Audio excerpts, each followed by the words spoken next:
don't believe in taking right decisions. I take decisions and then make them right. None can destroy iron, but its own rust can. Likewise, none can destroy a person, but its own mindset can. If you want to walk fast, walk alone. But if you want to walk far, walk together.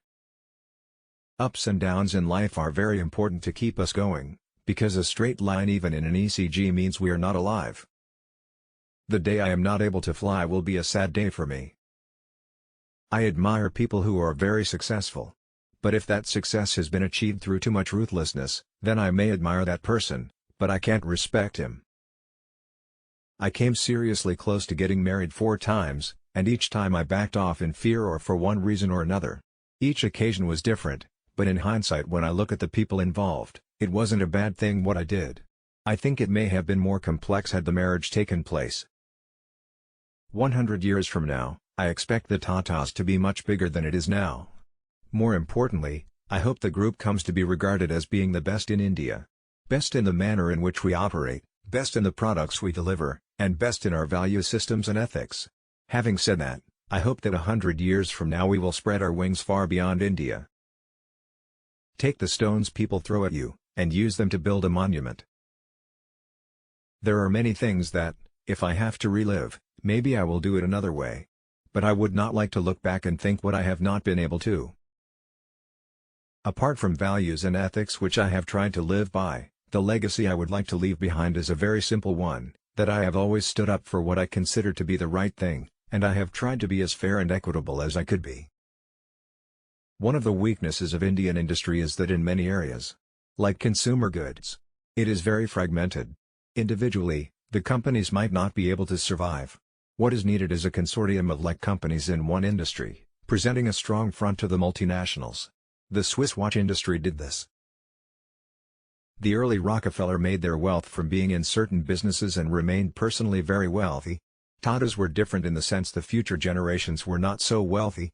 They were involved in the business, but most of the family wealth was put into trust and most of the family did not enjoy enormous wealth. I followed someone who had very large shoes. He had very large shoes. Mr. J.R.D. Tata. He was a legend in the Indian business community. He had been at the helm of the Tata organization for 50 years. You were almost starting to think he was going to be there forever. I have always been very confident and very upbeat about the future potential of India. I think it is a great country with great potential. Young entrepreneurs will make a difference in the Indian ecosystem. I would say that one of the things I wish I could do differently would be to be more outgoing. I am proud of my country. But we need to unite to make a unified India, free of communalism and casteism. We need to build India into a land of equal opportunity for all.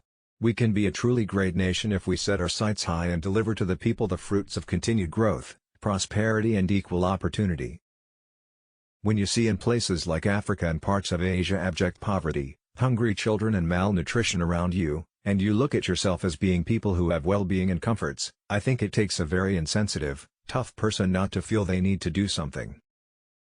Power and wealth are not two of my main stakes. The strong live and the weak die. There is some bloodshed, and out of it emerges a much leaner industry, which tends to survive. Some foreign investors accuse us of being unfair to shareholders by using our resources for community development. Yes, this is money that could have made for dividend payouts, but it also is money that's uplifting and improving the quality of life of people in the rural areas where we operate and work. We owe them that. At Tatas, we believe that if we are not among the top 3 in an industry, we should look seriously at what it would take to become one of the top 3 players. Or think about exiting the industry. I will certainly not join politics. I would like to be remembered as a clean businessman who has not partaken in any twists and turns beneath the surface, and one who has been reasonably successful. If it stands the test of public scrutiny, do it. If it doesn't stand the test of public scrutiny, then don't do it. I may have hurt some people along the way, but I would like to be seen as somebody who has done his best to do the right thing for any situation and not compromised. What I would like to do is to leave behind a sustainable entity of a set of companies that operate in an exemplary manner in terms of ethics, values and continue what our ancestors left behind. I have 2 or 3 cars that I like, but today, Ferrari would be the best car I have driven in terms of being an impressive car. I have been constantly telling people to encourage people, to question the unquestioned and not to be ashamed to bring up new ideas, new processes to get things done. We're responsible for the fortunes of the company, but this is a bone-dry situation in terms of access to credit. Nobody can operate on that basis unless you have large cash balances, which we don't.